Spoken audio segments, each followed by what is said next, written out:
I got your fucking face on there.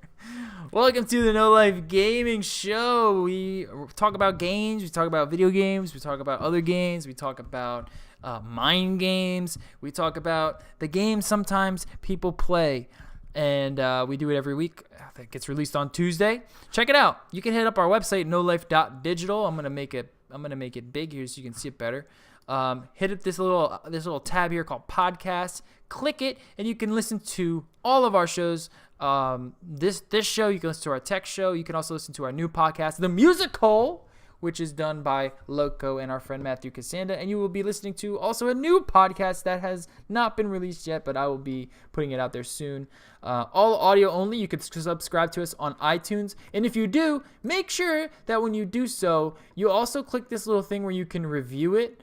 I'm not sure where to do that on here, but you can review it. Leave us a 5-star review. Tell us your thoughts about why we're so cool and why the fucking show is so awesome, because that helps us get more listeners that way. You could also do so on Android, Google Play Radio. You could do so on Stitcher. You could do so on Podbean. You could do so on Podcatcher, Overcast, and all the other podcatchers that are out there. So help us out, man. Help us out. We're growing. We're slowly doing it. We're chugging along. Our website's got a bunch of content on there. We're releasing articles. And make sure you hit up our Twitter, our Twitter and our Instagram, both. Follow us so you can get updated on stuff. We also post memes and shit. I know how much you guys fucking like memes. And yeah, let's jump into it. What's up, my guy? What's up, my guys? What's going on, my guys? We play mind games. We talk about mind games. We read Mein Kampf. I didn't know where you were going with that. Do you also want to buy our nice health products? You can. They've been, we had at least a doctor, but more like 5 doctors approve this shit. When he says health products, he basically just means dick pills. Yeah. Yeah. No, it's a salve actually. Okay. You know you want to buy dick on there. It's just our dick pills. The best ones. I'm trying to think where was I going? Dick pills. All right, well, let's just fucking jump up in the show then. What have we been playing?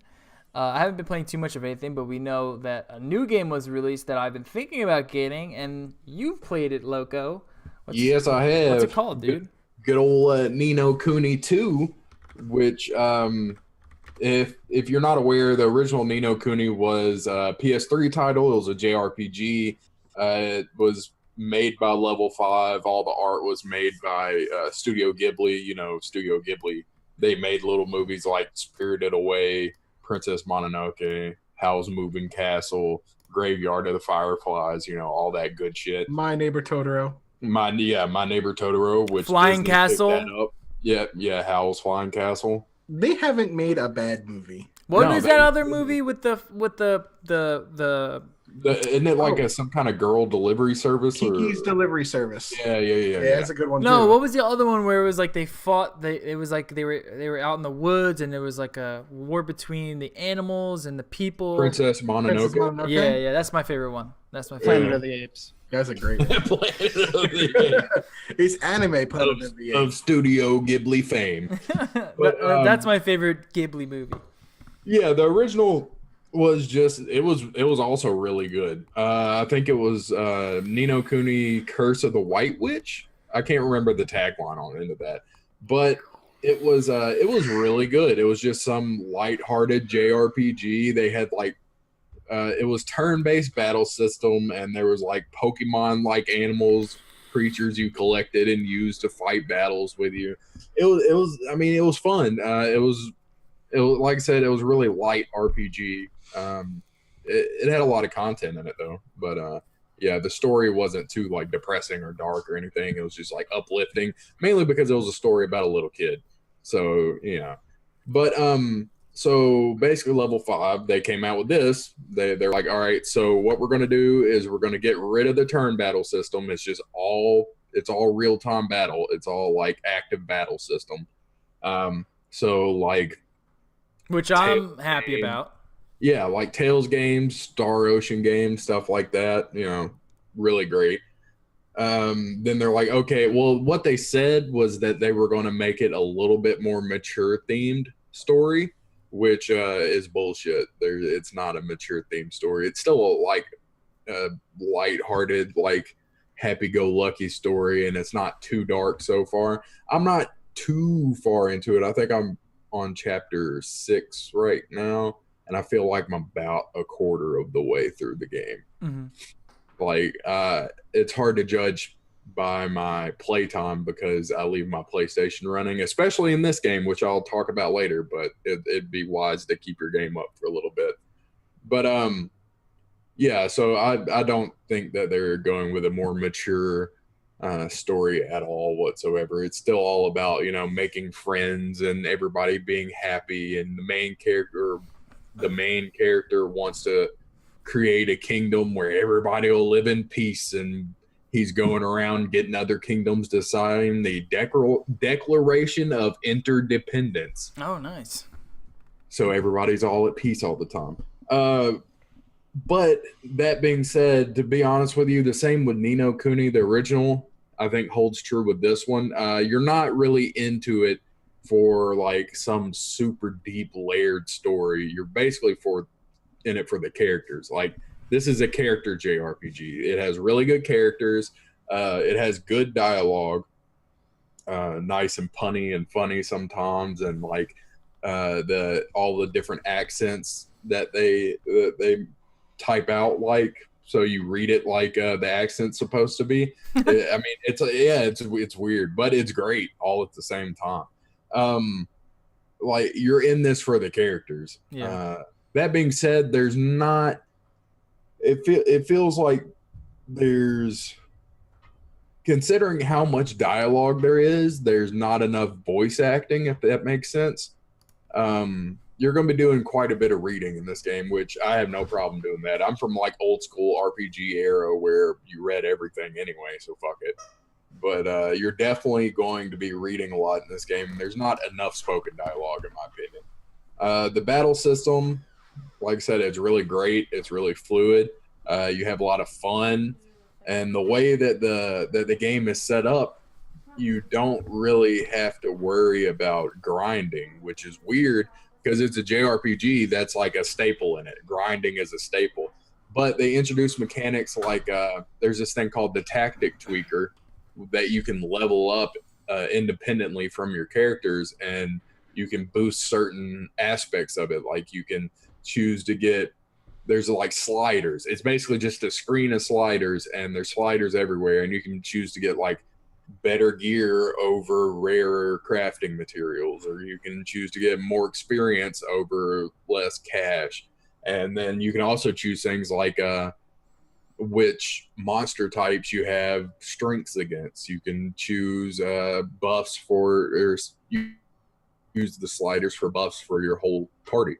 So if you know, like say you go up against some kind of water dragon boss, right? And you're having a terrible time. The boss is literally like 10 levels above you, which it's not so far-fetched to think that, because since you don't have to grind so much in this game, then I'm running into bosses that are like, you know, a good 8 to 9 levels above me, and I'm still beating them.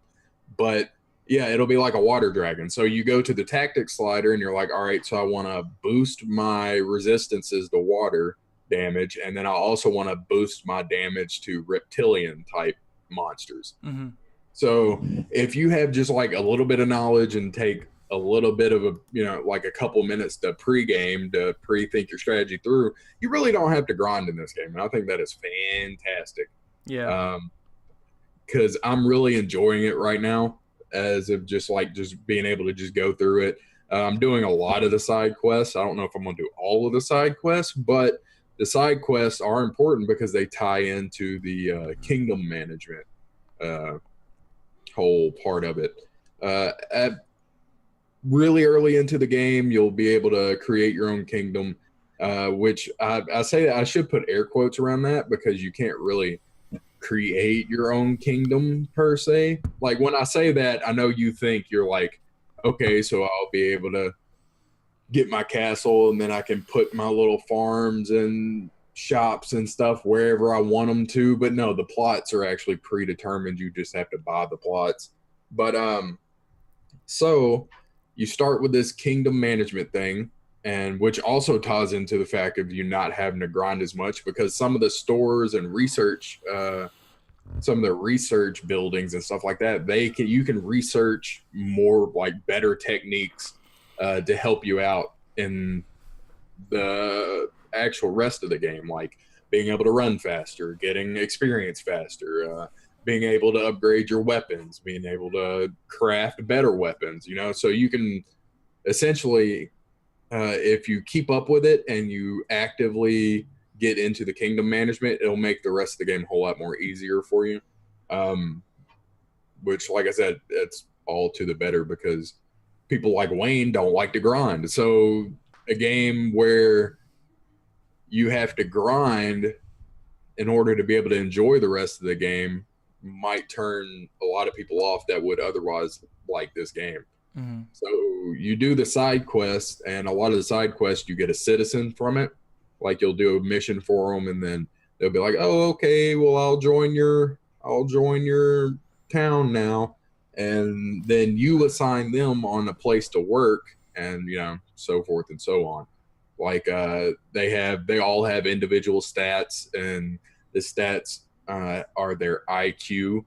That it will boost like a certain, they're like good at certain things. So if some guy's a weaponsmith, you want him like in the fucking, you know, the place that researches weapon stuff, or the place that does your battle training or something like that. The only thing about it is like you use a different currency in the overall game. You use guilders, which is gold, and then in the kingdom management part, you use king's guilders, which is basically tax money that you get from your people, and it'll cap, and it just builds up over time. It's kind of like a mobile game tactic, except there's no way to, you know, speed it up besides playing the game. You know, you can't pay real money to have in-game currency, which is great.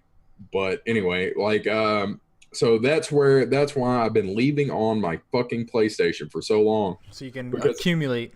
Yeah, so I can accumulate stuff. It does cap, but I will accumulate King's Guilders, and then next time I'm around my PlayStation, I'll empty it out real quick, and then I'll go continue doing whatever I'm doing. That sounds really bad, but you know, this is No Life Podcast, and I have no life. Keep a fucking game on just to get that extra income, you know what I mean? But I think the only other thing that I haven't really covered is there's also like a rock, paper, scissors real-time strategy type element to it. It's like you're in the center, and then you have like 4 units of soldiers around you. They're called skirmishes. So you're basically running around and running into other armies, and you're rotating your armies around you depending on what you're running up against to, and what's strong and what's weak against it. I mean, it's kind of lackluster. That part is kind of lackluster. I really don't care for that part, but is it like, do you have to do all that stuff? Like some of it is story stuff. Okay. Like I've run into a story one, because I was thinking that myself, because you have the original tutorial one that you have to do, and then there's like random flags around the world map that if you activate it, they'll tell you how hard it is, and you can choose to do that battle or not. But then later on in the story, I ran into one that I had to do. So yeah, like it's all right. I guess there's nothing special about that certain little mechanic. Like I don't look forward to those. I don't actively pursue those, but I guess I should, in case I run into another one later and it's fucking hard and I got to run back and do all the other ones to level my guys up. Yeah. I mean, but another good thing about this game is there is a lot of fast travel. There's fast travel points everywhere. So, oh my god, this sounds like the perfect like JRPG that I want to get into. Yeah, I mean, it is open world, and there's a lot of exploring and stuff like that, but there's also fast travel. And not only that, but after you get past a certain level, like the lower level enemies, their names will be in blue, and all that means is they're not going to fuck with you at all unless you actively run into them to start fighting. and you don't need to grind. So it's like, Yeah. how long would you say the game is? Like 50 hours? Well, no, I'm gonna say, and like I said, it's kind of hard to gauge hours wise because I've been leaving my fucking PlayStation on so long just to accumulate that currency. The way it's looking right now, like I said, if I had not left my game on and I just played straight through, I think you could probably, and I say I'm about a quarter of the way done through now. If I had to take a guess, I'd probably say it's about a 60-hour game, 60 to 70-hour game. Okay, that's perfect. Yeah, and if you do all the side quests, it's probably 80 to 100, I'm guessing. I think I'm gonna get this game, man. Yeah, like I said, right up it's, my alley. if you're looking That for sounds something pretty that's if you're looking for something that's going to be really mature and have mature themes and going to have deep things that you got to think about, this is not for you. This is just this is just for people that want to just enjoy something. Yeah. You know what I mean? This is, like I said, the story is not going to be what carries you through this game. It's going to be, because the story is kind of predictable, because it's that, love conquers all bullshit ass story that that Japanese people love so much, and other people love so much, and younger generations love so much. And you can play it on a computer.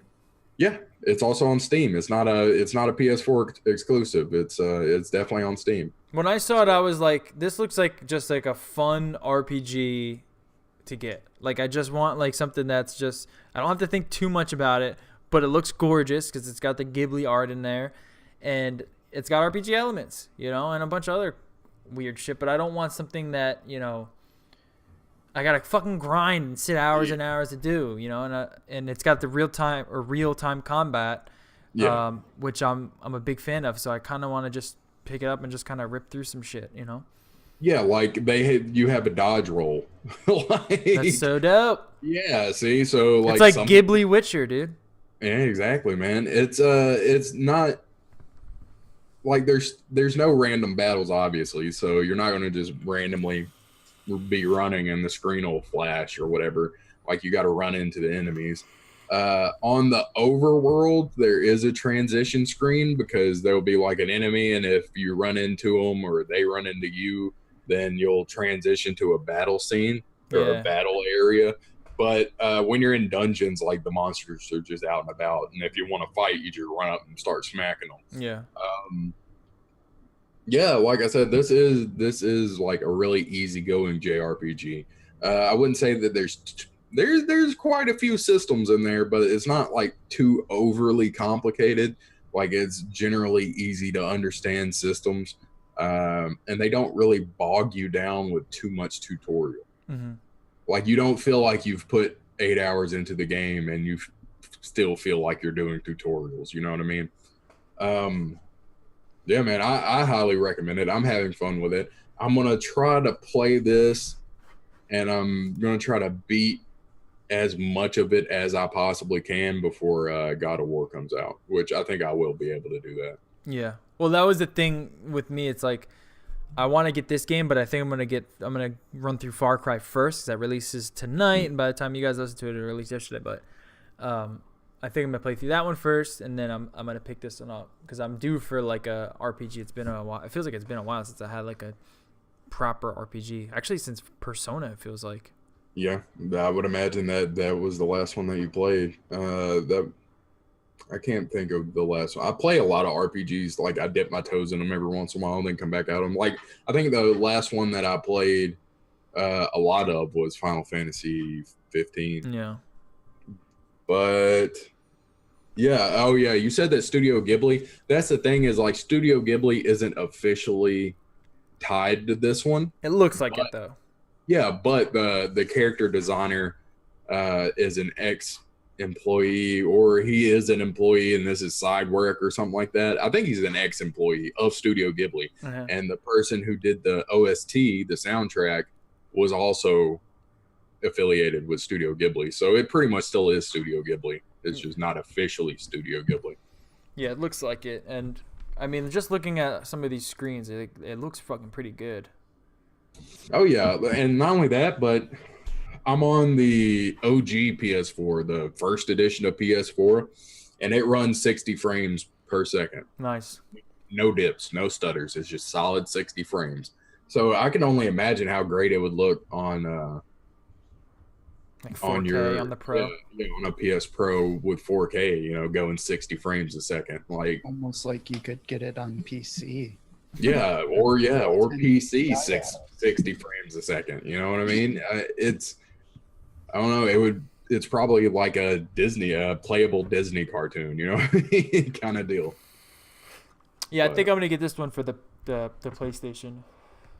I just chill on a couch every once in a Yeah. while and rip through some little Yeah, cartoon That- shit. that seems like that's the best place for this. Yeah, I would agree. I mean, yeah, it would be. It's nice that you have that option to get it on PC for people who don't have PS4s. Like, if Jerry Hey. just really wanted to fucking play this game, he can play it. If he just really wanted to play Persona 5, he's shit out of luck. Yeah. And Except, there's also nothing stopping me from running an HDMI cable to a bigger TV. yeah, and plugging in a external controller and sitting on your couch. Yep. But yeah, like I think people will enjoy this. I don't know.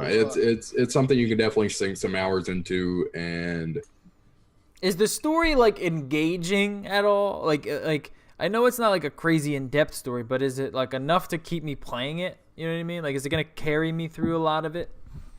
I think that it is I think coupled with the fact that, like I said, this is like mainly a character RPG, so the characters are really strong, Right. and you care about the characters and you like the characters. I think that it will pull you through it. I mean, I'm sure somewhere down the line, like I said, I don't even think I'm halfway through the game. I don't know. I might be. I highly doubt it though. But that being said, like I think it's going to be good enough for me to get through the rest of the game. All right. That and the battle system is really good. in Yeah. this. So that has a lot to do with it. And how about the loot? Is there a lot of loot too? Sorry. Oh Jerry. God, there's so much fucking loot. Yeah, There's- boy. Not only is there Yeah, so boy. much, there's so much fucking loot, and there's also, like I said, you can craft stuff. Like you can craft swords and you can craft armor and yeah. accessories. I was gonna say, like, did you just ask if a JRPG with a crafting system has to? yeah, dude. Well, the thing is like this is like It better have a fuck ton. Better yeah, have so like much that I can't even think of the amount of names.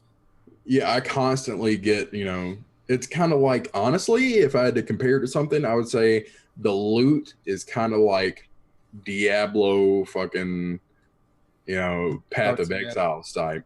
Okay. Just constantly, just new shit all the time. Yeah, there's Don't say constant, Destiny. no, there's constant loot, but like there's varying levels of rarity. So let's say you have a sword. The white sword is like the base. Like they'll have like a modifier on the front of it, like fiery longsword, and it'll be fire damage, or dangerous longsword, and it'll up your crits. Oh my god, I'm jizzing and- already. And then they also have like the blue versions, and then they have the red version, and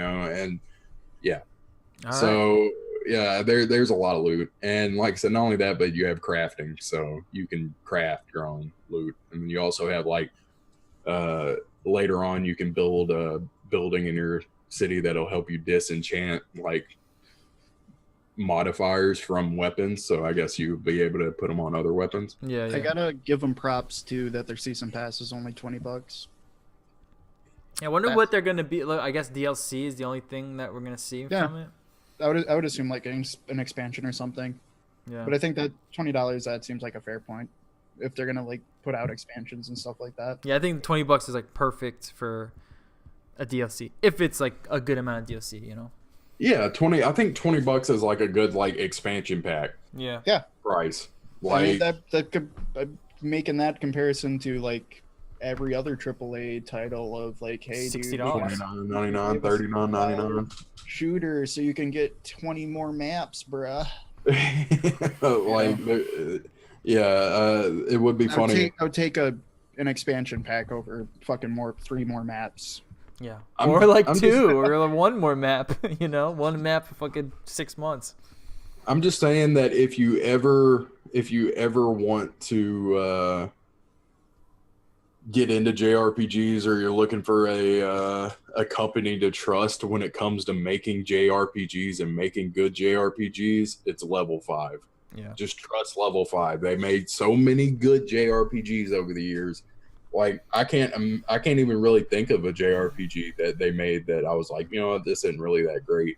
They made Dragon Quest VIII, they made Rogue Galaxy, they made Dark Cloud 2. Like there's so many good JRPGs. I know they're working on another one. There was another story that I didn't put on the news, but they are working on another game too. I didn't even know that. People are hyped on it already. No, here's the real question. Does it work well with big picture mode?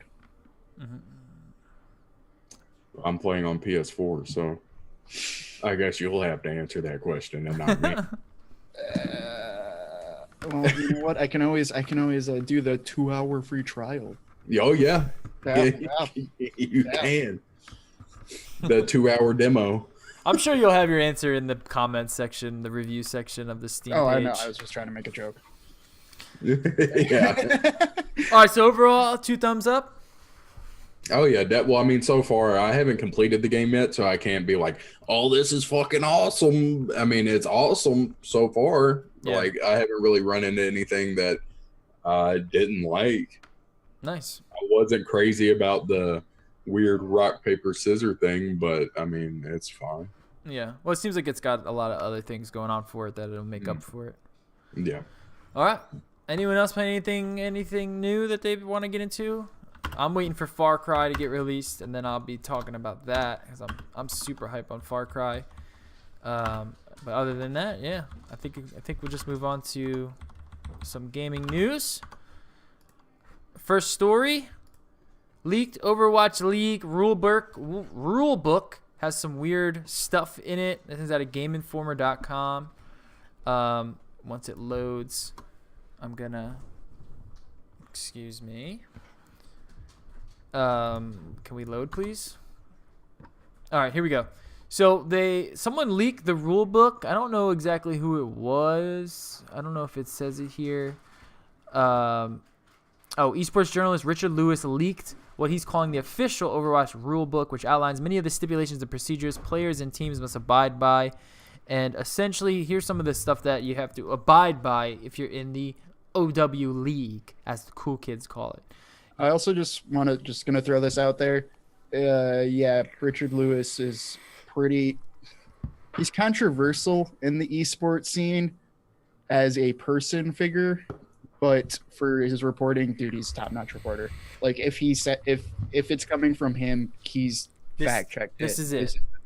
This is definitely it. All right. Like no, he's got, like I said, he's controversial towards how his personality is, but like when it comes to reporting, like his track record is probably the best, if not one, like at least one of the best, but probably the best over time.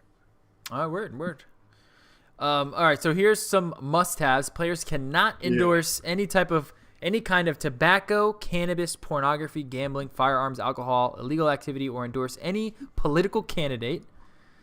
Use obscene gestures during streams or matches, which is also a given, I suppose. There's a blanket policy against discrimination against anyone for their race, religion, gender identity, and so on. And then here are some of the weirder ones. Not being able to stream with more... Sorry, go ahead. No, I was about to say, I was just looking at these bullet points, and I'm just like, what the fuck is this? They're a little restrictive. Yeah. This reads like the Riot rulebook. Yeah. No, this reads like fucking... Mein Kampf. Oh, yeah, I was going to say Mein Kampf, but I already said that. So Yeah, that's what I... Fascist propaganda. I'll pick up that one for you. No, this is really similar to the Riot rulebook. So you're not able to stream with more than one other player from the league, as doing so would constitute under the contract playing as part of a quote-unquote team without the approval of the league. That is stupid as fuck. I think you're going to be saying that a lot, Jerry. Oh, I know. I've heard it. A lot of it is stupid as shit. Next, playing only in a game standard mode, no hopping into custom game servers or using cheats. This also applies to non-Activision Blizzard games. What? You can't fucking play other games or modes? Yeah, no. That used to be a thing. That's why I said it's a lot like Riot. For a long time, Riot had a rule saying Well, players could stream other games only for like a certain extent of time, but if you were a caster or anything, you could not stream. Yeah, And if stream it had to be League of Legends. yeah, the players couldn't stream other games and still be under League of Legends tag in Twitch, which is kind of understandable until you get up to like challenger elo and it takes 30 minutes to pop Q. Yeah. So they just be sitting there for 30 minutes not doing shit, playing a game on their other screen and not streaming it, Which is also against Twitch rules. Yeah. So, you know. Yeah, I mean, like there was a while there where like, well, I mean, even it took even until last year, the year before that, before any of their talent was allowed to stream, period. Like their talent wasn't even allowed to stream or have a YouTube channel, like at all. Yeah. Yeah, but this is weird that you can't. I guess you just can't play other non-Activision Blizzard games. Well, anyways, not be able to. It's a fucking dumb rule, but that's what a lot of the leagues have been trying to do, which is why I don't like a lot of the leagues. Yeah, this always turns out this way, right? Yeah. Not be able to use a name that references any Activision Blizzard character while playing non-Activision Blizzard games. That makes more sense to me. That's always No, doesn't it? Stupid. It is stupid, but that's always been a Blizzard rule. Like since the start of World of Warcraft, you haven't been able to name a character in NPC. Since StarCraft, you haven't been able to name a character in NPC. Like that's always been a rule. Yeah. Like you've never been able to start playing online StarCraft like with your name like Kerrigan XD. Yeah. Yeah, but was Blizzard gonna come after you for naming when you started up your Skyrim stream and you named your fucking orc, you know? Yeah, like Zarya or something. Yeah. No, but now you can't because you can't even stream that game anyway. Yeah, sure. So You got me on that one. You can, but you just can't play any other mode except the standard mode, which is odd. well, that's even dumber because then Yeah, it's standard stupid. mode automatically can put you with other characters in the Overwatch League. It's stupid. You can't play with more than one. What the fuck? You're not able to participate in any kind of organized competitive play for any game. That I can understand, right? I can understand that. Whatever. Using only the most up-to-date version of any game they're playing. I don't know if that applies to, Well, non-Activision games, but Well, is that part of the any realm? No, that would have. I think so. That would have to go towards streaming. You know what I mean? So I think what that means is like they can't stream PTR. it looks like they're not speedrunning. yeah, I don't. Yeah, I think they're that would, definitely that not. would be like you can't stream a PTR or something like that. Yeah. Which, Not being able to directly or indirectly endorse the playing or purchase of any non-Activision Blizzard game in any manner. Indirectly, isn't streaming it by itself indirectly endorsing? Yeah, but they can't play any can't non-Activision mention game. it on Twitter. They can't say like this game's fun, man. They can't say that. Nope. They can't say that. So essentially they don't want you streaming anything else. They just want you playing Or talking League about it. or talking about it or playing with anyone. Like you just have to be in the league playing. Now if you're in the league, granted, you're probably only playing that game and only training, right? No, you're not. See, that's All right. okay. That has been something that is. Wait, okay. let me do the last one. Let me do the last Yeah, one. no, real quick. hold up. Let me get this one sentence in right before Yeah. you say the last one. They don't want you playing any non-Activision game ever on stream, and they just don't want you playing non-Activision games, non-Activision Blizzard games. All right, now say the final point. And the last one is not be able to criticize any Activision Blizzard games or question the legitimacy of the Overwatch League or any of its matches.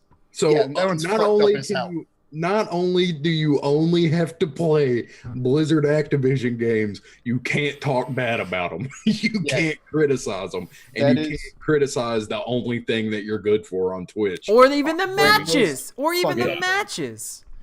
You know? Like if you had a bad game or someone like you just can't even talk about the matches. You can't talk about the other matches, which is insane.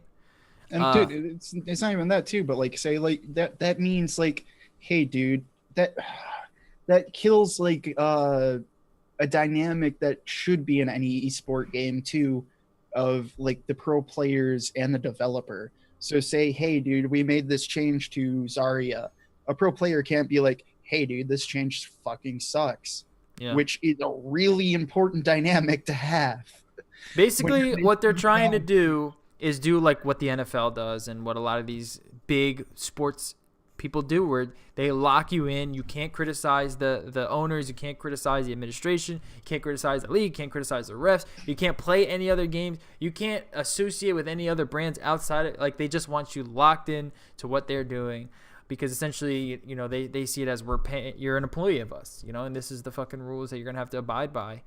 And in that sense, you know, I can see where that makes sense, but it's just going to, you know, I don't know. It's just not a friendly way to keep people interested in joining. You know, there's a reason why there's this whole movement that there's a reason why there's an NFL Players Association, and it's because of shit like this. And that's why Richard Lewis has always wanted a union. No, 100% they should have a union. 100%. Not only that, but like even after all those weird bullet points, there's a little paragraph down there, and it was like, another stipulation of the league is that it owns the rights to its players' likenesses. Yeah, that's in that's in all of them too. That's another reason why I don't like Rita. That's in all sports. That's in all sports. Once you sign away, you have no rights to your name, branding wise. Yeah, so basically what they're saying is like they can do whatever they want to, and they don't have to pay you royalties. Yeah, that's why they need a union. You have to sign away your brand to compete in these leagues. That's why they need a union. 100% they need a union. Otherwise, we're all going to be getting fucked, and we're going to hear Reddit post after Reddit post about how this player is getting fucked and how this player, you know, after he retired, is not the league is getting, you know, they're using his name in certain ways. Like, it's just going to happen if they don't have some sort But don't worry, there will still be at least 70% of the fan base will still be rabid fanboys saying you're wrong.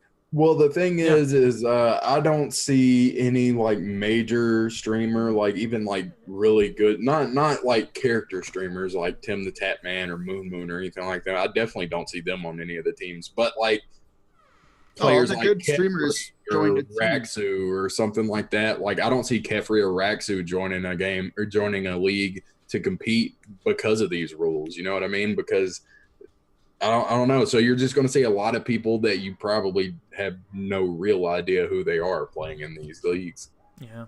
Just because they're not famous otherwise. Yeah, so. I mean, if you had a likeness, it would be a terrible idea to join something like this. Yeah.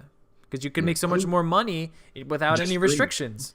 Yeah. And you could talk about the bullshit, not have to worry about getting fired. Like the fact of unions, like almost every major sport that I can think of has a players association or some kind of union like that. And if esports wants to be taken, like if they want to be taken like on that same level of sports, you know, esports but still sports, I wouldn't be surprised in a couple of years if like a leadership comes out and tries to put together a players association. Oh, dude, part of the problem though is it's fucking esports players. That is very true. That's the sad truth, because like the guy who wrote this article, Richard Lewis, he's been trying to put together one for like 3 years now, and it hasn't been for a lack of trying. It's esports players are a vast majority of them are still 18. Yeah, I mean a lot of them are kids. Trying to get a bunch of those kids to organize. Have fun. Well, what's gonna happen is they're gonna get fucked on their money, and then they're gonna come crying. You know, where is the association where we need it? And that's the only way that one's gonna get formed. Is something fuck's gonna happen to one of them. And I mean, this is a pretty restrictive clause, but that's just how it is in a lot of these sports places, and you need a union to protect you from getting fucked. Counter-Strike, which is why it's the best. Yeah, there you go.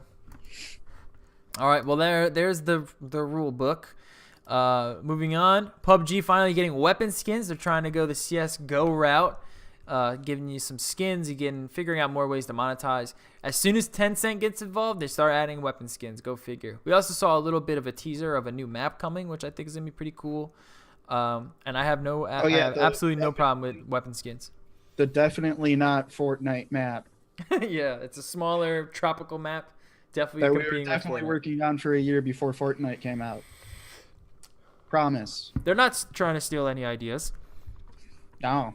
Yeah, we're not They're the original company, okay? we're not taking skins from CS:GO, and we're not taking maps from our direct competitors. All of which these is a are free original ideas, okay? Yeah. And if you're feeling, fuck you. Yep. I'm No, gonna but be real with you, though. I don't give Seriously, a fuck. Yeah, no, they're God, dude. I don't give Okay. a fuck about gun skins. PUBG, the first thing they actually needed to do was hire a PR team and like just make sure none of their leaders ever talks to the press again. That's a lot, dude. That's a lot of gaming companies. Then it's always like, you know, one of the developers or one of the fucking publishers that start talking and they just fuck it up. Get a PR team that just starts screaming "fuck the Oscars." Yeah, dude. Yeah, exactly.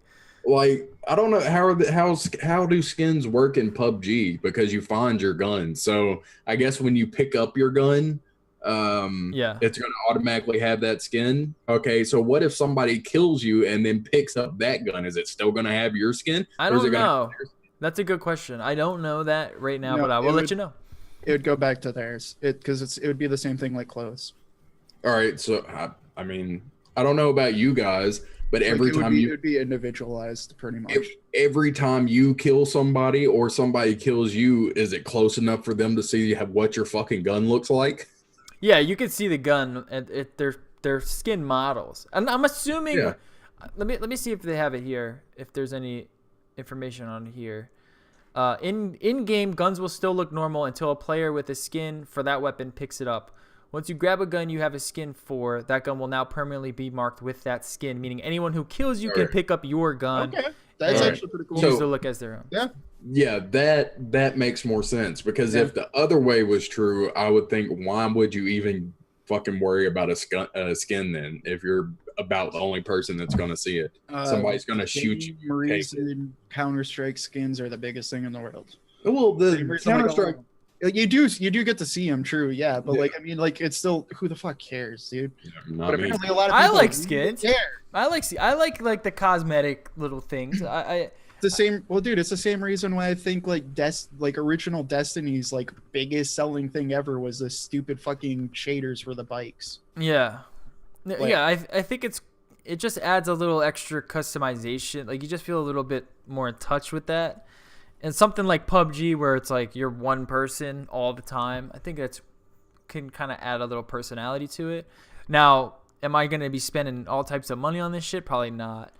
I want to figure out if it's only... Your gambling websites are, because they already exist, and they're so happy right now. Oh, yeah, man. I mean, anytime you get this shit involved, you're going to have people trading this shit for real money. The skins, which were data mined by players earlier this month, will be unlockable via the newest loot box. It's called the Triumph Crates and Raider Crates. These crates will only contain weapon skins and no other traditional player cosmetics. Raider Crates will be free and won't require keys to unlock. The Triumph Crates can be unlocked using weapon cosmetic keys purchased through the Steam market, and will be added to keys. And will be added to the list of possible crate drops, starting at 20%, making the new crate drop rate. And then there's a bunch of rates there. This would possibly get me to start playing it again, though, because that sounds like an awesome game mode. Never buy any skins, but your entire mission now, instead of to win, is just to kill everybody with skins and steal those skins. That's a video begging to be made, is all I'm saying. Well, now that you say that, they released a new patch and they started adding events to copy Fortnite, because Fortnite has events. And the latest event was an 8-man squad with 2-time AR drops. So there's a higher chance of finding ARs, and you had 8-man squads instead of 4-man squads, which was actually really, really cool. And I'm glad to see PUBG is starting to kind of... But this is all just PC release. Like, they just... It seems like they completely forgot about console release, which is a huge market of their game, and they need to start fixing that shit, man. Because the fucking mobile version runs better than it does on Xbox One X, which is uncalled for. And moving on before I get upset. PUBG, new skins.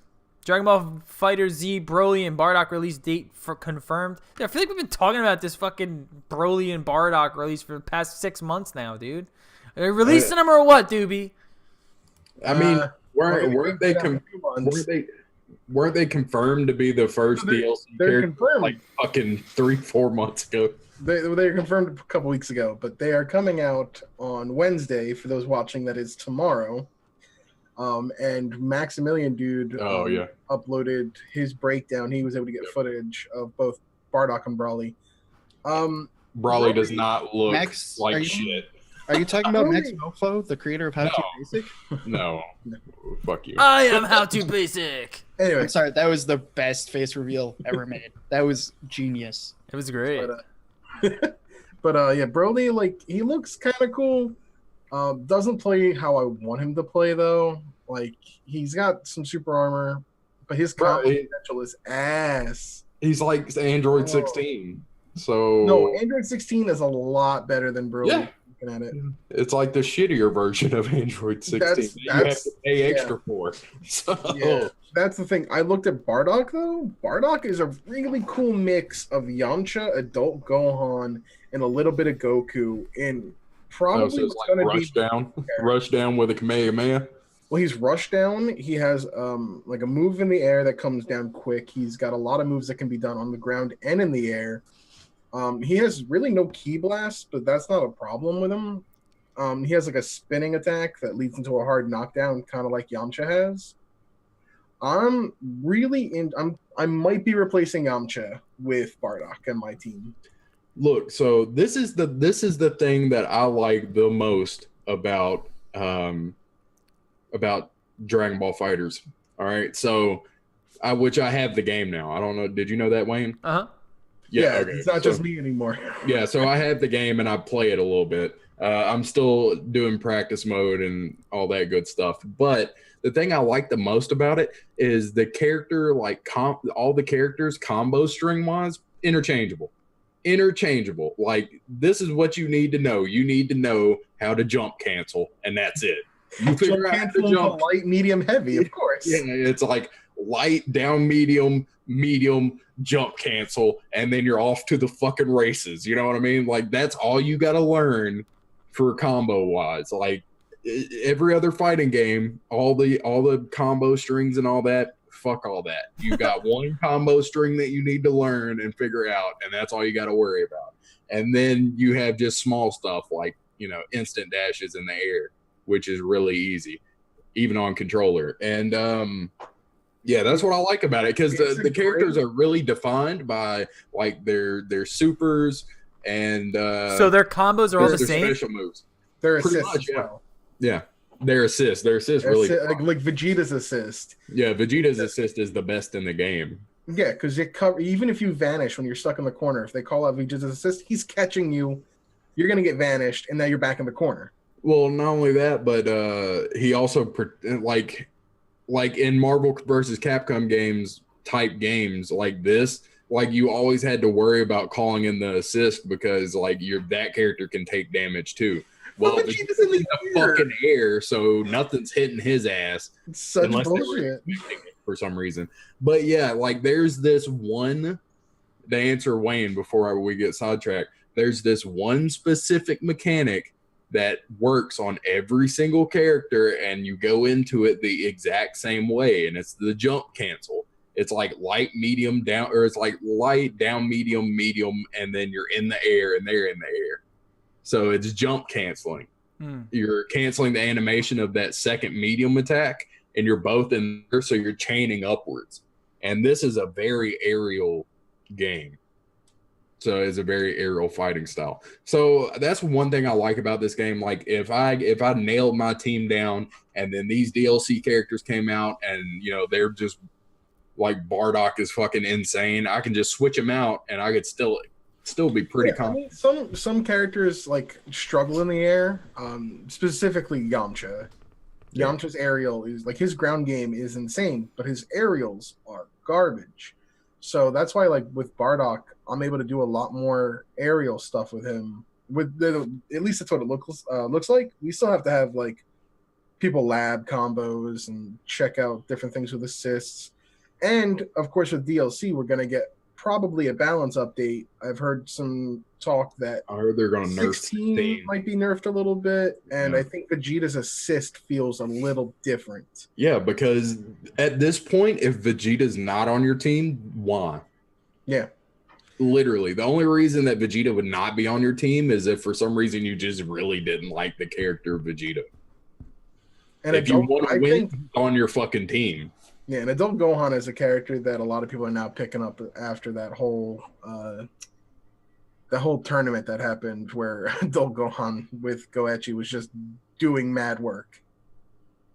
Interesting. So I mean, it's interesting, and this is just 2 of 8 characters we're getting on DLC, so it's going to be really interesting. Well, I can't wait to hear about the next 8 and then hear about them again 12 times before they actually get released. Yeah, I'm just saying I'm waiting for Mr. Satan. I want Mr. Satan on my team. You're not getting them. I want it. All right, moving on. Team Cherry provide Hollow Knight Nintendo Switch updates. We don't know. There's no release date yet, but we know they're coming to Switch. Same with Dead Cells. That does me no fucking good whatsoever. All right. So I just want to point this out before we actually talk about the article. In the notes, somebody put Hollow Knight. Yeah, they did. Hollow Knight. That wasn't me. That wasn't me. Hollow Knight. That was me. Switch. Listen here, okay? Hollow Knight's coming, and I'm excited. Okay? I'm gonna get it on my Nintendo Switch. And with the Hollow Knight. I like the indie games. All right, so the release, it says, given the current status of the bill, we're not ready to give an update on release window. We know that can be frustrating to hear. Oh, you don't say. But we said before, we don't want to set a concrete target until we're sure we can hit it and the game is rock solid. Have you played Hollow Knight yet, Wayne? Nope. Have not played it yet. I'm waiting for the Switch. Specifically waiting for the Switch to get it.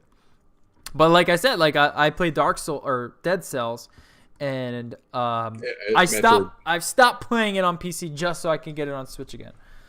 So yeah, I mean, if you like Dead Cells, you're really gonna like Hollow Knight. It's a really it's a Metroidvania. It's not roguelike, but it's like a true Metroidvania. Yeah. Also get Heroes of Hammerwatch if it ever comes to the Switch. Yeah, I haven't heard that one. I don't know if that's coming to the Switch. Like I'm pretty sure that the Switch is just a vending machine now, isn't it? Yeah. 100%. Have you guys played Banner? Have you guys played Banner Saga? Yeah. Which It's is really also coming to the Switch 1, 2, and 3. Yeah, I heard it. I heard a lot about Banner Saga. I've never played Banner Saga once. It's like a strategy RPG, and when your characters die, they actually die. So it's kind of like I wouldn't even say Final Fantasy Tactics because it's like a big square grid is the fighting area, but it's the permadeath of like that's popularized from Fire Emblem. Fire Emblem. Yeah, it's like Fire Emblem permadeath, except it has a really good story. Which Fire Emblem also has a good story, but not always. Not always. Banner Saga story is fantastic. I'm not playing Banner Saga for the waifus. No. Hyper Light Drifter is coming to Nintendo Switch this summer. I've played Hyper Light Drifter. Loved it. I'm excited to get this Switch. That's going to be a fun indie game to play. Yeah. Doobie, have you played Hyper Light? I have not. Well, there you go. I am excited to try it on the Switch. It's fucking awesome, man. Dead Cells, really Hyper Light Drifter, Hollow Knight. I'm pumped on the Switch, dude. Banner Saga? Banner Saga? Banner Saga? Sega. The next 2 as well. Messenger will be coming to Nintendo Switch this summer. We're getting a bunch of I don't know what this is. I've never seen this before. Is this new? This is a new title. It's this really interesting take on like the Ninja Gaiden series. Yeah, that's what it looks like. But the old school, not like the new ones like Ninja Gaiden Black. Yeah, like NES. The original ones, yeah.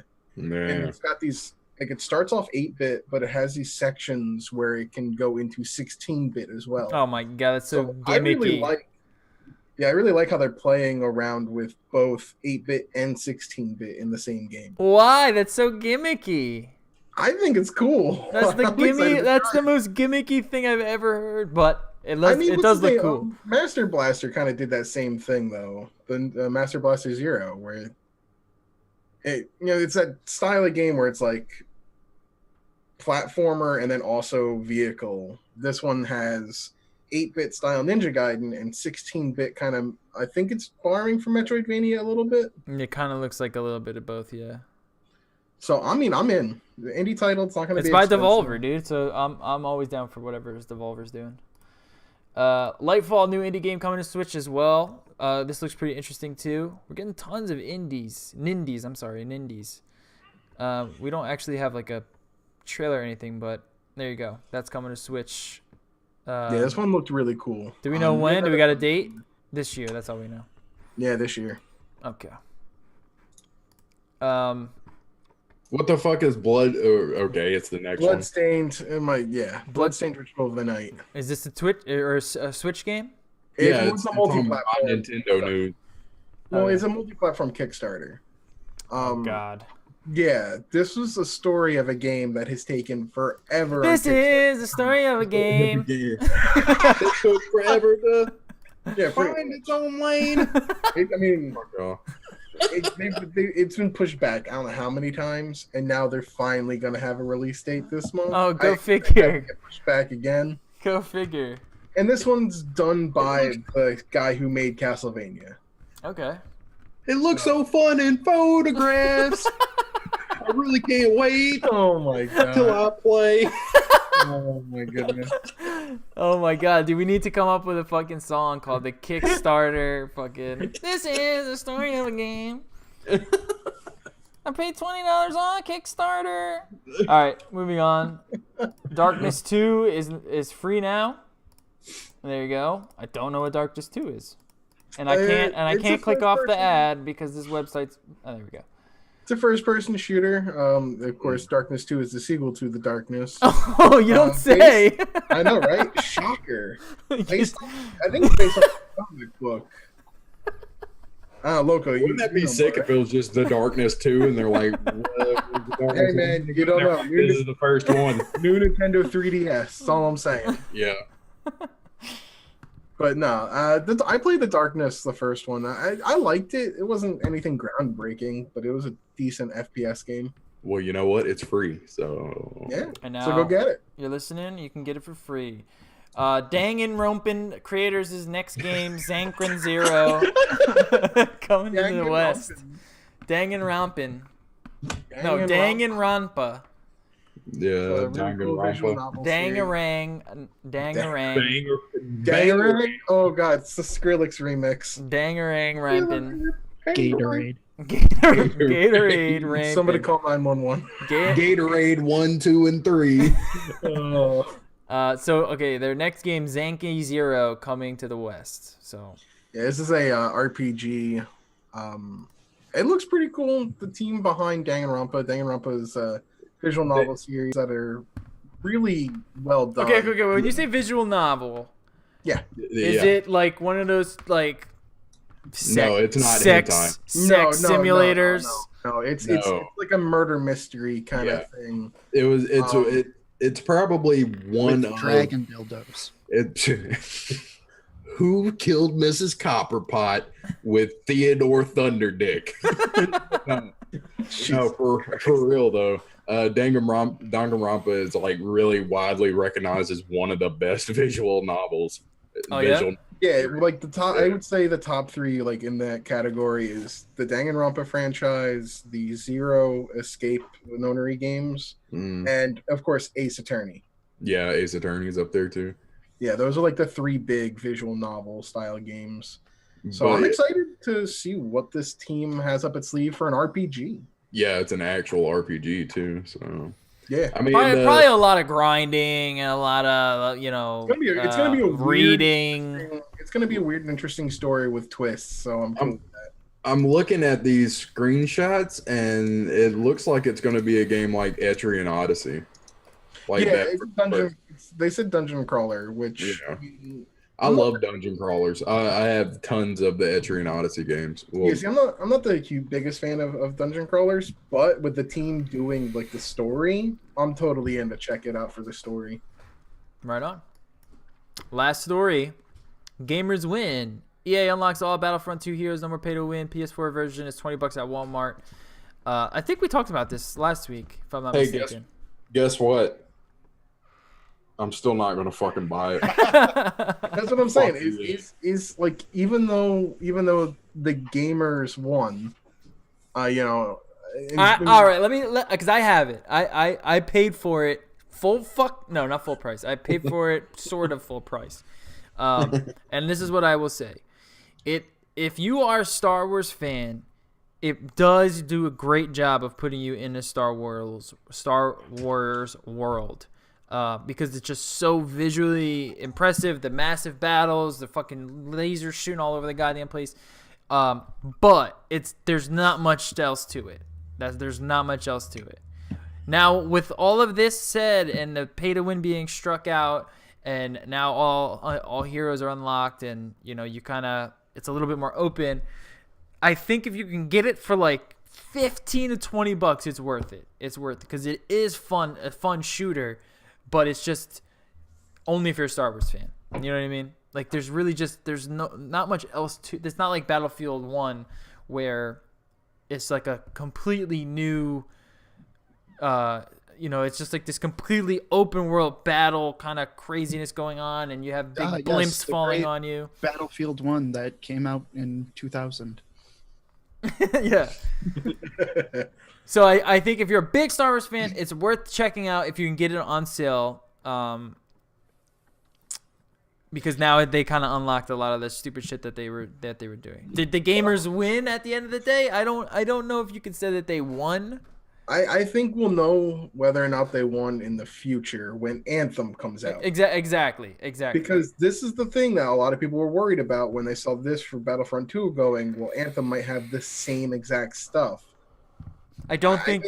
I want to believe that EA is going in a different direction. I want to believe that EA sees the critical response that has been happening. The Battlefront 2 thing is kind of the helmet of it all, and I want to believe that they're going to try their best to kind of be more prosumer. But I'm not holding my breath. I want to believe that EA is going to try their.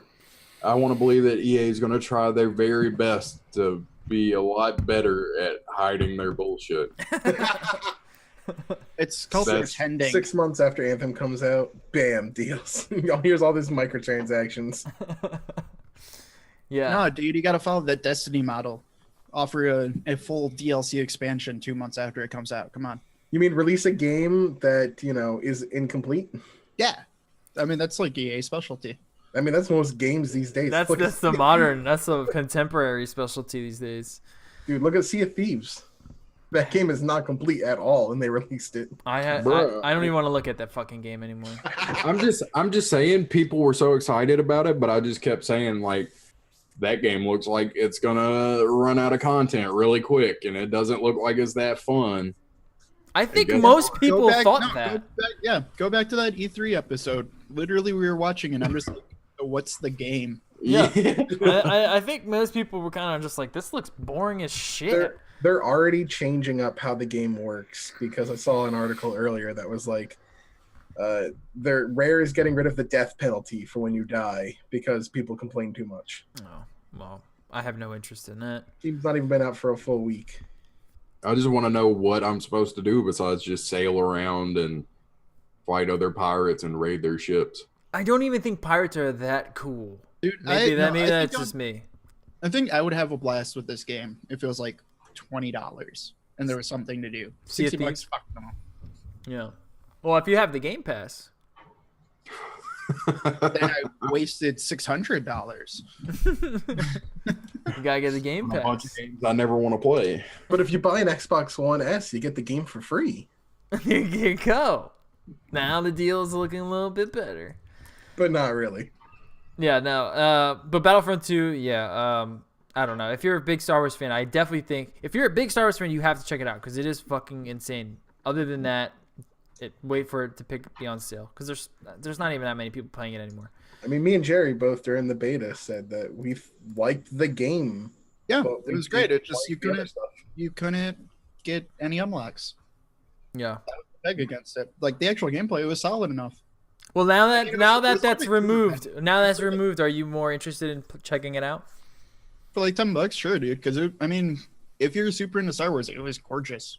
That's what I'm Honestly, saying. We're just Yeah, getting- the next big sale, if it's like 15, I'll probably pick it up for 15. I'm gonna be for real with you. I'm just not gonna buy it out of Out of spite. prove a point. Yeah, out of spite. You know, I I'm mean, just that's a not gonna fair buy it. point. I mean, Dude, the gamers I'm not won, gonna buy it Loco. still. The gamers won. Now give Abe more money so they can recoup their losses. No, that's not what we do. Because, You don't, they you only don't sold win. You 7 don't win million until EA is fucking bankrupt. Dude, they're like, yeah, we're gonna sell 14 million. They sold 7. Nah, dude, EA will. I don't think EA will ever go bankrupt. They sell too many FIFAs, dude. They sell Yeah, too many fucking FIFAs. FIFAs. Too many Maddens. Maddens and FIFAs. FIFA is their fucking cash cow, and they're squeezing every penny that they fucking can out of that game. Jerry Oh, is I knew literally Jerry was playing playing FIFA right now. Is he really? Yeah, that's what he moved his camera. He's literally playing FIFA right now. Yeah, but he's playing FIFA fucking 11. Madden. It's Madden. All right. FIFA 3. The Detroit Cowboys kicking ass of the the Detroit Cowboys. Detroit Cowboys. Detroit Cowboys. I didn't know they had Cowboys in Detroit. That's, dude, that's the everywhere. team in Madden fucking 11. That was when Detroit had a Cowboys team. Mhm. All right. That's it. That's No, the dude, end. I want him to bring back create a team. I know. Where you can add the different color uniforms and different helmets and shit and fucking put all the cool players on there. All the super weird fucking mascots that you never liked. Well, they have Exactly, like dude. No, they dude, have like I made the Flint Outlaws every single year. Best team in the league every single time. they have the ultimate team, but it's not like a creative team. It's not like you can just kind of just start ripping with it.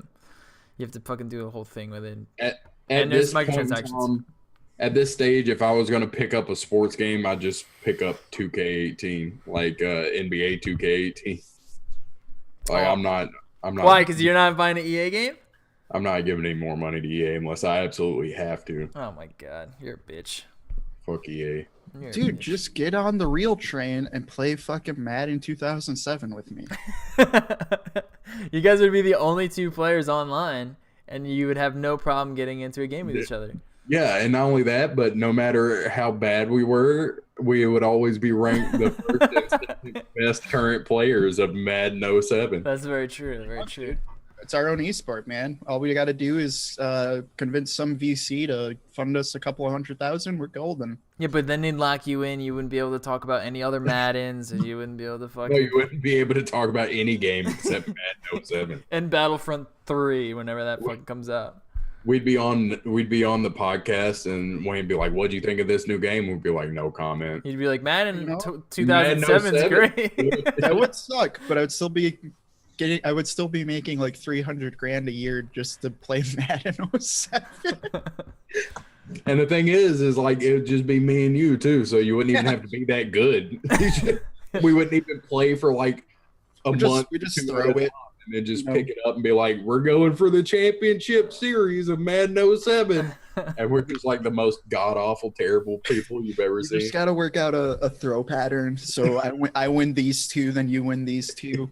Yeah, it's Like, literally like split somebody's tuning in. It's like 100,000 viewers on Twitch, and they're watching me and Jerry go at it, and every play is quick slants. Dude, it sounds exactly like every Madden tournament. What do you know? It's like everything is almost quick like slants, and Since the beginning of time, Madden made this thing called the quick slant, and it has always been the most overpowered play. Well, now It it's is- the halfback wheel. Now it's the halfback wheel. You play as the Oh, Seattle yeah, Seahawks, and you run the halfback wheel every fucking I can play. see that. Yeah, It's like the- any of those type. It's always slant routes, or it's those little wheel routes where you can sneak sneak someone through the defenders, and then he's always open 20 yards down. they're legitimately like the commentators are like, "We're on the edge of our seats. Will quick slants beat cover 2 this time?" Oh no, he's coming with the cover 3. Wait, that's the wrong cover. Why are you doing cover 3? The quick Yeah. slant.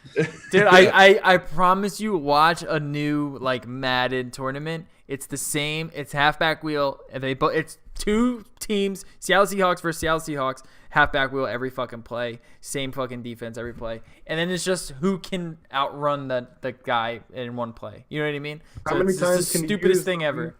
the read option with Michael Vick?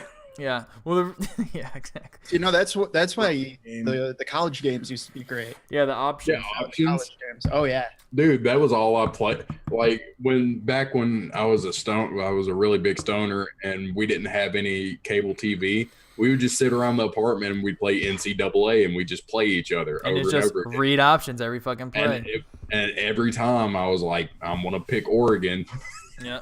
Because that was back when they had Dixon. I'm gonna pick Oregon. And I'm gonna run the option, or I'm gonna pick West Virginia, and I'm gonna run the option. Well, that's that's EA Pull that Sports. Geno Smith. Yeah. It's just how can you fool the AI, the game's AI, you know? And it's just certain place can do it. Anyways, let's get out of here. I gotta eat dinner. We'll catch y'all next week. Hit up our website, www.nolife.digital. Make sure you hit up our Twitter and our Instagram, NoLifeDigital, and our Twitch, NoLifeDigital. And we'll catch y'all next week. Remember, the tech portion of the show gets released on Wednesdays. We got other stuff coming. We got articles. Go read them. Love you. Bye-bye.